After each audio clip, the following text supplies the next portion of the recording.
Sony Pictures so reflects on giving KPop Demon Hunters to Netflix. At the time it made sense. Sony Pictures so Ravi Ahuya was just asked about the company's decision to let KPop Demon Hunters, one of the year's biggest bootseast movies, head directly to Netflix, where it has since become the most watched title ever television or movie in the company's history. Obviously, in hindsight, it's such a big hit, Ahuya said at Thursday's Bank of America conference. He went on to explain how Pop Demon Hunters was part of that huge output deal with Netflix in 2021. It's K-pop themed, very specific film, Ahuya said.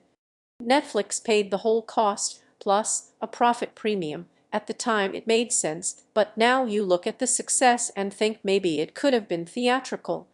He also noted that Netflix took it to theaters. It started out on Netflix, and then word of mouth made it grow in theatrical. That's a lot harder to do. It can be done, Ahuya said.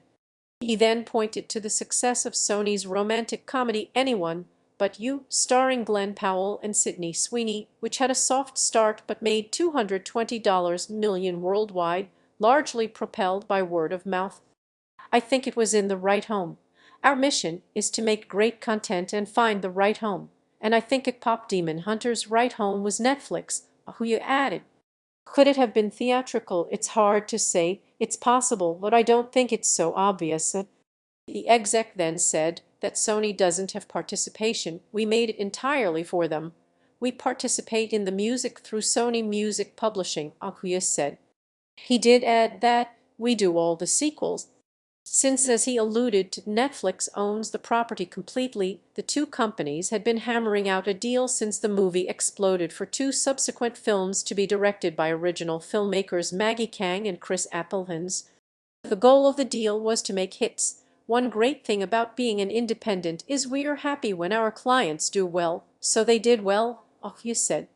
There's an ongoing conversation about terms, and not even so much in film or on the television side, is whether the right terms are being used, whether streamers can actually pay less but get back more rights. And I've told all the streamers we're very open to that, so we are having more of those conversations. If you think about KPop Demon Hunters in that light, I think we would always rather bet on ourselves.